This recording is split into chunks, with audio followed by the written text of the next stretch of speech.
नमस्कार दोस्तों, मैं दिनेश मालविया यूट्यूब चैनल पर आपका हार्दिक स्वागत करता हूं। देखिए मित्रों, बात करेंगे रीट लेवल 1 और रीट लेवल 2 की। अंतिम समय में रिवीजन के लिए शानदार छोटी सी क्लास लेकर आया हूं। अध्यापक भर्ती परीक्षा मुख्य परीक्षा लेवल 1 और लेवल 2 दोनों के लिए महत्वपूर्ण है। राजस्थान का सामान्य ज्ञान और रीट स्पेशल वस्तुनिष्ठ प्रश्न, राजस्थान के प्रतीक चिन्ह से संबंधित लगभग 100 प्लस प्रश्नों की क्लास है। छोटी सी क्लास है। इस क्लास के माध्यम से आपके सारे प्रश्न परीक्षा में सही होने वाले हैं। सिलेक्शन से चूक न जाए, एक बार जरूर पढ़कर जाए। अपने दोस्तों के साथ शेयर करें जिससे उनको भी लाभ पहुंच सके। पूरे वीडियो को देखने के लिए अंतिम समय तक बने रहे। 100 के आसपास प्रश्न हैं। आपकी तैयारी को मजबूत धार देने वाले रिवीजन के रूप में शानदार प्रश्न हैं। देखिए मित्रों, रीट के एग्जाम के 4 से 5 दिन बचे हैं।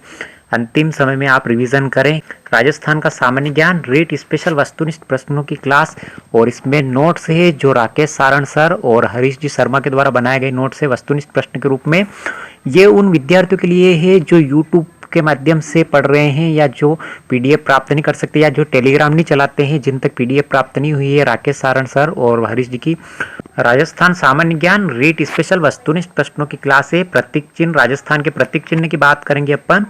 सिलेक्शन से चूक न जाए, एक बार पढ़ कर जाए। यानी एग्जाम में सिलेक्शन लेने के लिए इन महत्वपूर्ण प्रश्नों को एक बार पढ़ के यानी देख कर जाए तो आपकी परीक्षा में रामबाण साबित होने वाले प्रश्न है। बात करेंगे हम राजस्थान के प्रतीक चिन्ह की। पहला प्रश्न दे रखा है राजस्थान का राज्य वाद्य यंत्र, तो वह है अलगोजा। दूसरा प्रश्न दे रखा है राजस्थान का राज्य खेल कौन सा है, तो वह है बास्केटबॉल। तीसरा प्रश्न दे रखा है राजस्थान का राज्य पशु, तो वह है चिंकारा भी है और ऊंट भी है। चिंकारा वन्य जीव श्रेणी का है, ऊंट पालतू श्रेणी में राजस्थान का राज्य पशु है। उसके बाद सुमेलित नहीं है यानी राजस्थान दिवस 30 मार्च को मनाया जाता है। राजस्थान का राज्य नृत्य घूमर है। राजस्थान का राज्य पुष्प कमल नहीं है पूछा है तो इसमें ऑप्शन स राइट होगा। राजस्थान का राज्य पक्षी गोडावण है। राजस्थान का राज्य पुष्प रोहिड़ा है। अगले प्रश्न की बात करते हैं राजस्थान के राज्य वृक्ष खेजड़ी के संबंध निम्नलिखित कथनों में से सत्य कथन बताना है। खेजड़ी को राज्य वृक्ष का दर्जा 31 अक्टूबर 1983 को दिया गया, सही है। इसका वानस्पतिक नाम प्रोसोपिस सिनेरेरिया है, ये भी सही है। खेजड़ी को रेगिस्तान का कल्प वृक्ष, समी वृक्ष, जांटी, राजस्थान का गौरव और सिमिलो भी कहा जाता है, सही है। यानी उपयुक्त सभी कथन सत्य है। अगला प्रश्न है निम्न में से किस वृक्ष की विजयदशमी यानी दशहरे के दिन पूजा की जाती है, तो वो खेजड़ी समी वृक्ष की जाती है। अगला प्रश्न है निम्नलिखित कथनों को पहचानिए, इनमें से कौन सा कथन सही है। खेजड़ी के फूल को मिंजर और फल को सांगरी कहते हैं, बिल्कुल सही है। राजस्थान में सर्वाधिक खेजड़ी वाला क्षेत्र शेखावटी और सर्वाधिक खेजड़ी वाला जिला नागौर है। गोगाजी, जुजारजी, केसरिया, कुंवरजी का थान खेजड़ी वृक्ष के नीचे होता है, ये भी सही है। खेजड़ी वृक्ष पर 5 जून 1988 को 60 पैसे का डाक टिकट जारी की गई, ये भी सही है। खेजड़ी वृक्ष मरुस्थल के प्रसार को रोकने में सहायक है, ये भी सही है। यानी कुल मिला के 5 ऑप्शन सही है। अगला प्रश्न, चिपको आंदोलन का प्रेरणा स्रोत किस वृक्ष को माना जाता है, तो खेजड़ी को। 1973 में टिहरी बांध के विषय को लेकर उत्तराखंड में सुंदरलाल बहुगुणा द्वारा चिपको आंदोलन चलाया गया। अगला प्रश्न है बीकानेर के राज्य चिन्ह में खेजड़ी वृक्ष को प्रदर्शित किया गया है, इसे कहा जाता है माटो। भारतीय कृषि अनुसंधान परिषद ICAR ने खेजड़ी को शुष्क फलों का पेड़ की श्रेणी में शामिल किया है। अगला प्रश्न है निम्नलिखित कथनों को पहचानिए, इनमें से कौन सा कथन सत्य है। मारवाड़ शासक अभय सिंह के शासनकाल में 28 अगस्त 1730 ईस्वी में भाद्रपद शुक्ल दशमी को अमृता देवी बिश्नोई के नेतृत्व में 363 स्त्री पुरुषों ने अपने प्राणों का बलिदान देकर खेजड़ी के वृक्षों की रक्षा की, बिल्कुल सही है। इस घटना को इतिहास में खेजड़ी आंदोलन के नाम से जाना जाता है, ये भी सही है। प्रतिवर्ष भाद्रपद शुक्ल दशमी को खेजड़ी गांव में विश्व का एकमात्र वृक्ष मेला लगता है, ये भी सही। पर्यावरण संरक्षण हेतु अमृता देवी वन्य जीव पुरस्कार 1994 ईस्वी में प्रारंभ किया गया, जो वन्य जीव संरक्षण हेतु दिया जाने वाला सर्वश्रेष्ठ पुरस्कार है। पहली बार 12 सितंबर 1978 को खेजड़ली दिवस मनाया गया, तब से खेजड़ली गांव जोधपुर प्रतिवर्ष यह दिवस मनाया जाता है। यानी 1, 2, 3, 4, 5 सही है। खेजड़ली आंदोलन के दौरान अमृता देवी बिश्नोई, उनके पति रामोजी बिश्नोई और उनकी 2 पुत्रियां शहीद हो गई। गिरधारी दास भंडारी इस घटना के समय मारवाड़ शासक अभय सिंह के हाकिम थे। अगला प्रश्न है केंद्रीय शुष्क बागवानी संस्थान बीकानेर द्वारा विकसित खेजड़ी की कांटे रहते किस में थार शोभा। 1951 में खेजड़ी वृक्ष को बचाने तो चलाया गया अभियान ऑपरेशन खेजड़ा था। निम्नलिखित में से किस माता के प्रतीक के रूप में खेजड़ी वृक्ष का पूजन किया जाता है, तो वो शीतला माता। खेजड़ी वृक्ष तोमर वंश व परमार वंश का आराध्य वृक्ष है। अगला प्रश्न, जोधपुर के रामासनी गांव में सन 1604 ईस्वी में निम्न में से किस महिला ने खेजड़ी वृक्ष की रक्षा हेतु बलिदान दिया। गोरा और कर्मा दोनों ने। 1700 ईस्वी में पोलावास गांव मेड़ता नागौर में वुंचो जी ने वृक्षों की रक्षा हेतु अपनी गर्दन कटवा ली। खेजड़ी वृक्ष की पत्तियों को कहा जाता है तो लूम या लूम कहा जाता है। खेजड़ी को हरियाणवी तथा पंजाबी भाषा में जांटी, कन्नड़ भाषा में बन्ना बन्नी, सिंधी भाषा में छोकड़ा, तमिल भाषा में पीमे, विश्नोई संप्रदाय द्वारा शमी वृक्ष तथा स्थानीय भाषा में सिमलो कहा जाता है। सोहन चिड़िया, हुकना पक्षी, मोल, मोरडी, गुरारियन, गुनगौर, गुधनगौर किस पक्षी के उपनाम है? तो ये गोडावन के ही। गोडावन को ग्रेट इंडियन बस्टर्ड तथा शर्मिला पक्षी के नाम से जाना जाता है। गोडावन का वैज्ञानिक नाम है क्रायोटिस नाइग्रिसेप्स। गोडावन को राज्य पक्षी का दर्जा कब दिया गया? 1981 में। गोडावन को 1 नवंबर 1980 ईस्वी को 2.30 पैसे का डाक टिकट जारी किया गया। राजस्थान के किस प्रमुख उद्यान में मुख्य रूप से गोडावन पक्षी पाया जाता है? राष्ट्रीय मरु उद्यान।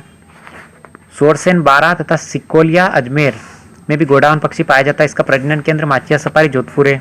अगला प्रश्न है, राष्ट्रीय मरु उद्यान जैसलमेर बाड़मेर में प्रोजेक्ट ग्रेट इंडियन बस्टर्ड को कब लॉन्च किया गया? 5 जून 2013। प्रोजेक्ट ग्रेट इंडियन बस्टर्ड को लॉन्च करने वाला देश का पहला राज्य राजस्थान है। IUCN द्वारा जारी रेड डाटा बुक में गोडावन को दुर्लभ प्राणी की सूची में कब शामिल किया गया? 2010 में। इसे भारतीय वन्यजीव संरक्षण अधिनियम 1972 की अनुसूची 1 में रखा गया है। गोडावन के संरक्षण हेतु राज्य सरकार, भारत सरकार तथा भारतीय वन्यजीव संस्थान के एकमात्र त्रिपक्षीय करार के तहत गोडावन कृत्रिम प्रजनन सेंटर कहाँ बनाया गया है? सम क्षेत्र जैसलमेर यानी सम तहसील में। गोडावन सेवल घास में अंडे देता है और गोडावन का प्रिय भोजन तारामीरा है। गांधीनगर गुजरात में संयुक्त राष्ट्र पर्यावरण कार्यक्रम के तहत 15 से 22 फरवरी 2020 को आयोजित 13वें कोप शिखर सम्मेलन में गोडावन को विलुप्त हो रहे जीवों की प्रवासी पक्षियों की संरक्षण सूची में शामिल किया गया। अगला प्रश्न, राजस्थान के राज्य पुष्प रोहिड़ा का वानस्पतिक नाम? टिकुमेला अंडुलेटा। रोहिड़ा को राजस्थान का राज्य पुष्प कब घोषित किया गया? 31 अक्टूबर 1983 को।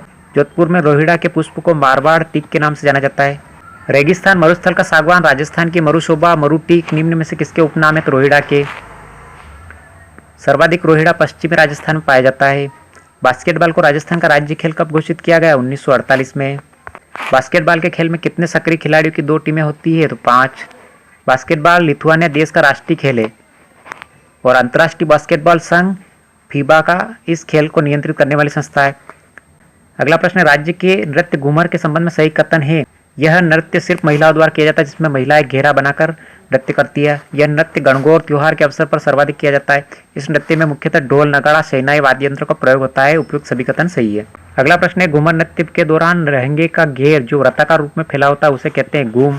राजस्थान में घूमर के कितने प्रकार प्रचलित है? तो वो है 3। लूर गरासियो स्त्रियों द्वारा, घुमरिया बालिकाओं का नृत्य है और घूमर महिलाओं द्वारा किया जाता है। रजवाड़ी लोक नृत्यों का सिरमौर। राजस्थान के नृत्यों की आत्मा किस नृत्य को कहा जाता है? तो वो है घूमर नृत्य। राजस्थान का राज्य गीत केसरिया बालम आओ नी पधारो हमारा देश मुख्यतः किस गायकी में गाया गया है? ये मांड गायकी में। इस गीत में अपने पति की प्रतीक्षा करती हुई एक नारी वीरव्यता दर्शाई गई है। अगला प्रश्न है, राजस्थान के राज्य गीत के संबंध निम्नलिखित कथनों को जानिए, इनमें से कौन सा कथन सत्य है? इस गीत को पहली बार उदयपुर की मांड गायिका मांगीबाई आर्य द्वारा गाया गया। सही है। इस गीत को अंतर्राष्ट्रीय स्तर पर ख्याति मांड गायिका अल्लाह जिल्ला बाई ने दिलाई। ये भी सही है। इस गीत को रजवाड़ी गीत कहा जाता है। ये भी सही है। उपयुक्त सभी कथन सत्य है। अगला प्रश्न, किसको राजस्थान की मरु कोकिला बाई जी के नाम से जाना जाता है? तो अल्लाह जिल्ला बाई को। बीकानेर के महाराजा गंगा सिंह के दरबार में अल्लाह जिल्ला बाई ने सबसे पहले केसरिया बालम आओ नी पधारो हमारो देश गीत गाया था। राज्य का शास्त्रीय नृत्य कौन सा है? तो वह है कथक। राजस्थान में कथक नृत्य का आदिम व प्रमुख घराना है, वह है जयपुर। भारत में कथक का आदिम घराना लखनऊ है। राजस्थान का राजकीय हेरिटेज खेल है, वो है पोलो। निम्नलिखित में से असत्य कथन है। राजस्थान का राज्य कवि सूर्यमल मिश्रण है। सूर्यमल मिश्रण के द्वारा वीर सतसई नामक ग्रंथ की रचना की गई। सही है। इनकी अन्य महत्वपूर्ण रचनाओं में वंश भास्कर, बलवंत विलास तथा समर जाटे। सही है। सूर्यमल मिश्रण ने अपनी रचनाओं में पिंगल भाषा का प्रयोग किया। ये गलत है। पिंगल नहीं, डिंगल भाषा का प्रयोग किया है। सूर्यमल मिश्रण ने अपनी रचनाओं में डिंगल भाषा का प्रयोग किया है। अगला प्रश्न, राज्य का लोकवाद्य कौन सा है? तो वह अलगोजा। अलगोजा सुशीर वाद्य की श्रेणी में आता है। इसके प्रख्यात वादक रामनाथ चौधरी है। अगला प्रश्न, राजस्थान की राज्य मिठाई कौन सी है? घेवर। राजस्थान दिवस कब मनाया जाता है? 30 मार्च को। 30 मार्च 1949 को जयपुर, जोधपुर, बीकानेर और जैसलमेर को मिलाकर बृहत राजस्थान बना। इसी कारण 30 मार्च को राजस्थान दिवस मनाया जाता है। किस समिति की सिफारिश पर जयपुर को राजस्थान की राजधानी बनाया गया? तो पी सत्यनारायण राव समिति पर। 30 मार्च 1949 को जयपुर को राजस्थान की राजधानी घोषित किया गया। जरबील नामक चूहे द्वारा राजस्थान के किस प्रमुख वृक्ष को नुकसान पहुंचाया जा रहा है? वह है रोहिड़ा। अगला प्रश्न है विलुप्त होती जाती वो प्राणी जिसे वन्यजीव श्रेणी का राज्य पशु घोषित किया गया, वह है चिंकारा। अगला प्रश्न है चिंकारा को राज्य पशु कब घोषित किया गया? 22 मई 1981। गजेला बनेटी किस वन्य जीव का वैज्ञानिक नाम है? तो वह चिंकारा का। चिंकारा मुख्यतः राष्ट्रीय मरु उद्यान जैसलमेर, बाड़मेर तथा नाहरगढ़ अभ्यारण्य जयपुर में पाया जाता है। इसको छोटा हिरण के उपनाम से भी जाना जाता है। अगला प्रश्न है पशुधन श्रेणी पालतू जीव में ऊंट को राज्य पशु घोषित करने की अधिसूचना कब जारी की गई? 19 सितंबर 2014। अगला प्रश्न पशुधन श्रेणी पालतू श्रेणी में ऊंट को राज्य पशु का दर्जा कब दिया गया? 30 जून 2014। अगला प्रश्न रेगिस्तान के जहाज के नाम से कौन सा पशु प्रसिद्ध है? ऊंट। अगला प्रश्न मरुस्थल के जहाज ऊंट का वैज्ञानिक नाम क्या है? कैमेलस डेमेटेरियस। अगला प्रश्न राज्य में सर्वाधिक और न्यूनतम ऊंटों वाले जिले क्रमशः सर्वाधिक जैसलमेर, न्यूनतम प्रतापगढ़। भारत में सर्वाधिक ऊंटों वाला राज्य राजस्थान। निम्न में से किस लोक देवता को ऊंटों का देवता कहा जाता है? पाबूजी। अगला प्रश्न राजस्थान में ऊंट लाने का श्रेय किसे दिया जाता है? पाबूजी को। अगला प्रश्न राजस्थान की निम्न में से कौन सी जाति ऊंट पालने के लिए प्रसिद्ध है? तो रेबारी। अगला प्रश्न कैमल मैन के नाम से जाने जाने वाले अशोक टांक का संबंध किस स्थान से है? पुष्कर, अजमेर से। अगला प्रश्न राजस्थान में केंद्रीय ऊंट अनुसंधान केंद्र कहाँ स्थित है? जोहड़बीड़, बीकानेर में। अगला प्रश्न है उष्ट्र विकास कार्यक्रम की शुरुआत राजस्थान में कब से हुई? 2016 से। राजस्थान में निरंतर घट रहे ऊंटों की संख्या पर रोक लगाने हेतु 2 अक्टूबर 2016 से यह योजना लागू की गई। इस योजना में ऊंटनी के ब्याने पर उससे उत्पन्न मादा नर बच्चे के आय अनुसार 10,000 रुपये की कुल आर्थिक सहायता दी जाती है। अगला प्रश्न हाल ही में राजस्थान के मुख्यमंत्री अशोक गहलोत ने कब राजस्थान उष्ट संरक्षण योजना को मंजूरी प्रदान की गई? तो 14 नवंबर 2022 को। इस योजना में पशु चिकित्सक द्वारा मादा ऊंट एवं बच्चे को टैग लगाने की व पहचान देने के बाद ऊंट पालक को 5,000 रुपये आर्थिक सहायता व हर पहचान पत्र के लिए पशु चिकित्सक को 50 रुपये, ऊंट के बच्चे के 1 वर्ष पूर्ण होने पर दूसरी किस्त 5,000 रुपये की सहायता, यानी ऊंट पालक को कुल 10,000 रुपये की आर्थिक सहायता। इस योजना हेतु 2.60 करोड़ रुपए के वित्तीय प्रावधान की मंजूरी है। अगला प्रश्न है निम्न में से किस जिले में ऊंटनी के दूध के प्रसंस्करण हेतु मिनी प्लांट स्थापित किया गया है? जयपुर में। अगला प्रश्न है अंतर्राष्ट्रीय ऊंट महोत्सव कहाँ आयोजित होता है? तो वो बीकानेर में। यह जनवरी माह में आयोजित किया जाता है। 28वां अंतर्राष्ट्रीय ऊंट महोत्सव 6 से 8 मार्च 2022 को आयोजित हुआ था और 2021 में यह ऊंट महोत्सव कोरोना की वजह से निरस्त हुआ। अगला प्रश्न ऊंट महोत्सव राजस्थान पर्यटन विकास निगम RTDC द्वारा सर्वप्रथम कब आयोजित किया गया? तो सन 2000 में। अगला प्रश्न केंद्रीय ऊंट अनुसंधान केंद्र जोहड़बीड़, बीकानेर की स्थापना कब हुई? 5 जुलाई 1984। अगला प्रश्न है चिंकारा किस जिले का शुभंकर है? गंगानगर। अगला प्रश्न है निम्नलिखित कथनों को जानिए, इनमें से कौन सा कथन सत्य है? राजस्थान उष्टवंशी पशु वध का प्रतिशत व अस्थायी प्रवजन व निर्यात व विनियमन अधिनियम 21 सितंबर 2014 से लागू। राजस्थान सरकार ने उष्ट संरक्षण एवं विकास नीति को बजट 2022 में लागू किया जाना प्रस्तावित किया। भारत की पहली कैमल मिल्क डेयरी जोहड़बीड़, बीकानेर में है। उपयुक्त सभी कथन सही है। अगला प्रश्न राजस्थान के ऊंटों की सर्वश्रेष्ठ नस्ल जो अपनी सुंदरता हेतु प्रसिद्ध है वह है नाचना ऊंट। BSF के जवान इसी नस्ल के ऊंट का प्रयोग करते हैं। अगला प्रश्न निम्नलिखित में से राजस्थान में पाई जाने वाले ऊंट की नस्ल है? तो वह है गोमट, बीकानेरी व जैसलमेर। उपयुक्त सभी। गोमट फलोदी जोधपुर में मुख्यतः पाया जाता है। सवारी की दृष्टि से ऊंट की सर्वश्रेष्ठ नस्ल है। जैसलमेरी ऊंट मरुस्थली इलाके में तेज दौड़ने हेतु प्रसिद्ध है। जैसलमेर में बाड़मेर में पाया जाता है। और बीकानेरी ऊंट बोझा ढोने व हल जोतने हेतु प्रसिद्ध है। ऊंट के गले में पहनाए जाने वाले आभूषण जो है वो गोरबन। ऊंट के श्रृंगार के आभूषण पचनी पूंछ पर, मोरखा मुख पर, गोडिया टांगों पर, नेवार तंगा पेट पर, पिलान काठी पीठ पर। ऊंट की खाल पर की जाने वाली कलाकारी को कहते हैं उस्ता कला। उस्ता कला मुनवती कला भी कहा जाता है। अगला प्रश्न ऊंट की खाल पर स्वर्ण नक्काशी के लिए बीकानेर के किस उस्ता कलाकार को 28 नवंबर 2022 को नई दिल्ली में राष्ट्रीय पुरस्कार दिया गया? तो वह है शौकत उस्ता। ऊंट की खाल से निर्मित ठंडे पानी के जल पात्रों को काफी कहा जाता है। अगला प्रश्न बीकानेर स्थित वह दूध डेयरी जो ऊंटनी के दूध की एकमात्र डेयरी है वह है उर्मुल डेयरी। ऊंटनी के दूध में विटामिन C प्रचुर मात्रा में पाया जाता है। अगला प्रश्न है तिबरसा, सर्रा व गलेडर्स रोग किस पशु संबंधित है? ऊंट से। प्रसिद्ध हिसामुद्दीन उस्ता का संबंध किस कला से है? उस्ता कला से। राजस्थान का वो प्रसिद्ध महल जो ऊंट की कुर्बानी हेतु प्रसिद्ध है मुबारक महल, टोंक। ऊंट के बच्चे को कहा जाता है टोरडी। बूढ़े ऊंट को पाकट कहा जाता है। ऊंट के नाक में डाले जाने वाला लकड़ी का बना आभूषण क्या कहलाता है? तो गिरबान। अगला प्रश्न है प्रथम विश्व युद्ध में किस शासक ने गंगा रिसाला नाम से ऊंटों की एक सेना बनाई? महाराजा गंगा सिंह।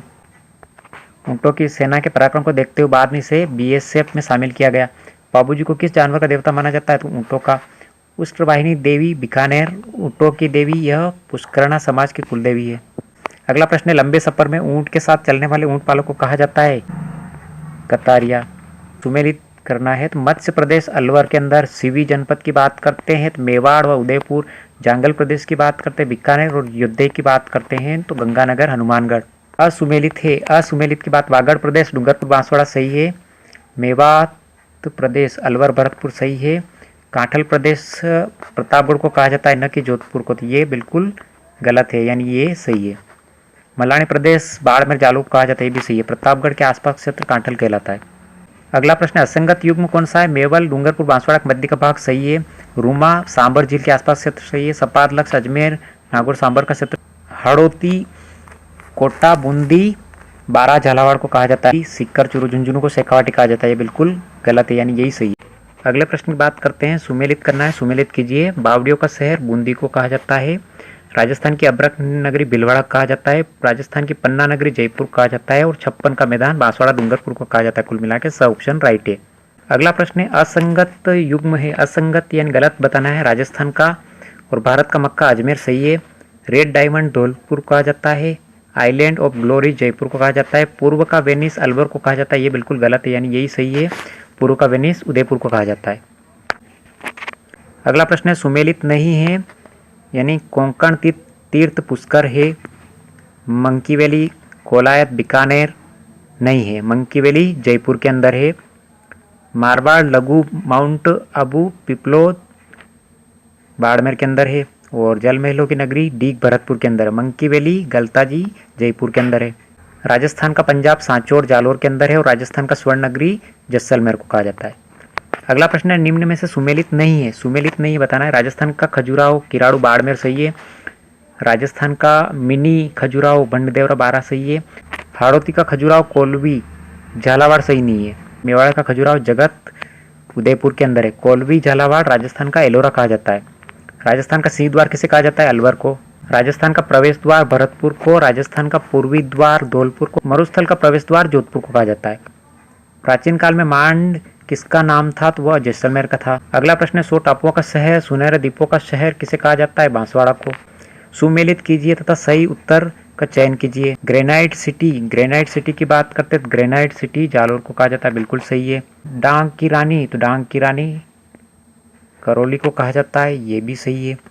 राजस्थान का मैनचेस्टर भीलवाड़ा कहा जाता है, ये भी सही है। राजस्थान का कश्मीर उदयपुर को कहा जाता है, यानी सभी सही है। अगला प्रश्न, निम्न में सुमेलित नहीं है, सुमेलित नहीं बताना। राजस्थान का हृदय अजमेर सही है। राजस्थान का शिमला माउंट आबू सही है। रेगिस्तान का जल महल बाटाडू का कुआ बाड़मेर सही है। राजस्थान का खजुराहो जगत उदयपुर नहीं है। अगला प्रश्न असुमेलित है। राजस्थान का राजकोट लूण करणसर बीकानेर सही है। राजस्थान का ताजमहल जसवंतथड़ा जोधपुर सही है। राजस्थान का सिंह द्वार बीकानेर नहीं है। राजस्थान की सन सिटी जोधपुर कहा जाता है। हाड़ौती का ताजमहल अबला, मीणी का महल कोटा। कांठल का ताजमहल काकाजी की दरगाह प्रतापगढ़। अगला प्रश्न है, निम्नलिखित कथनों को जानिए, इनमें से कौन सा कथन सही नहीं है? भारतीय मूर्तिकला का विश्वकोश विजय स्तंभ चित्तौड़गढ़ को कहा जाता है, बिल्कुल सही है। प्राचीन भारत का टाटानगर रेड टोंग को कहा जाता है, सही है। राजस्थान का हृदय जालोर को नहीं अजमेर को कहा जाता है, ये बिल्कुल गलत है। राजस्थान का जलियांवाला बाग मानगढ़ धाम बांसवाड़ा कहा जाता है, सही है। अगला प्रश्न है, निम्न में से सुमेलित नहीं है। भारतीय बागों का घर रणथंभौर सवाई माधोपुर सही है। राजस्थान का हरिद्वार मातृकुंडिया चित्तौड़गढ़ राइट है। राजस्थान का बरखोयांस माउंट आबू सिरोही बिल्कुल सही है। और राजस्थान की थर्मोपली सीताबाड़ी नहीं हल्दी घाटी को कहा जाता है, ये बिल्कुल गलत है। राजस्थान की थर्मोपली हल्दी घाटी राजसमंद के अंदर है। तस्तरी नुमा बेसिन में बसा हुआ शहर उदयपुर। अगला प्रश्न है, राजस्थान का बिंडसर महल किसे कहा जाता है? राजमहल उदयपुर को। निम्न में से असुमेलित है। तीर्थों का मामा पुष्कर अजमेर, तीर्थों का भांजा मचकुंड धौलपुर, थार का गढ़ा चांदन नलकूप जैसलमेर और गुलाबी नगरी जोधपुर नहीं जयपुर को कहा जाता है। गुलाबी नगरी जयपुर, गुलाब नगरी पुष्कर अजमेर। अगला प्रश्न है, मारवाड़ का लघु माउंट आबू किसे कहा जाता है? तो वह पिपलूद बाड़मेर को। झालरापाटन झालावाड़ को घंटियों का शहर, हजार खंभों का नगर रणकपुर पाली, राजस्थान की साल्ट सिटी सांबर जयपुर। अगला प्रश्न है, म्यूजियम सिटी गलियों का शहर, हवेलियों का शहर, पीले पत्थरों का शहर किसे कहा जाता है? जैसलमेर को। हजार हवेलियों का शहर बीकानेर को। अगला प्रश्न है, पूर्व का वेनिस, एशिया का वीना, झीलों की नगरी फाउंटेन व माउंटेन का शहर उदयपुर को। राजस्थान की औद्योगिक नगरी, राजस्थान की शिक्षा नगरी कोटा। कोंकण तीर्थ देवताओं की नगरी कहा जाता है पुष्कर, अजमेर को। राजस्थान की अणु नगरी रावतभाटा और सुवर्ण नगरी जालोर। राजस्थान का अन्न भंडार धान का कटोरा, राजस्थान के फलों की टोकरी गंगानगर कहा जाता है। आदिवासियों का शहर बांसवाड़ा, राजस्थान की वस्त्र नगरी टेक्सटाइल सिटी भीलवाड़ा, राजस्थान का अंडमान जैसलमेर। बागड़ का प्रयाग किसे कहा जाता है, बेणेश्वर डूंगरपुर को। राजस्थान का भुवनेश्वर कहलाता है ओसिया जोधपुर। करौली जिले का प्राचीन नाम था गोपालपाल। राजस्थान का वह शहर जो विश्व में रत्न बाजार सुप्रसिद्ध है, जयपुर। निम्न में से असंगत युग्म कौन सा है, अहिछत्रपुर नागौर कहा जाता है, सपाद लक्ष्य सांबर मांड बीकानेर नहीं है। मांडल्यपुर मंडोर जोधपुर कहा जाता है। मध्यमिका नगरी चित्तौड़गढ़, जबालीपुर जालोर, वृंदावती बूंदी, बटनेर हनुमानगढ़, चित्रकूट खिजराबाद चित्तौड़, श्रीपंत बयाना जलालाबाद जालोर और वल्ल प्रदेश जैसलमेर को। तो ये थे 100 के आसपास महत्वपूर्ण प्रश्न राजस्थान जीके के। तो बहुत शानदार मेहनत की है राकेश जी सारण सर ने और मनीष जी शर्मा ने। उनके बनाए गए नोट्स मैंने क्लास ली है। तो कैसी लगी आपको क्लास? रीट लेवल 1 और रीट लेवल 2 वालों के लिए रामबाण साबित होने वाली है। 100+ क्वेश्चन की क्लास है। एक बार जरूर देखकर एग्जाम में जाए, आपके हुबहू प्रश्न इस क्लास से मिलने वाले। तो कैसा लगा वीडियो? अधिक से अधिक लाइक, शेयर और सब्सक्राइब करें जिससे अधिक से अधिक छात्रों को लाभ पहुंचे। Thank you.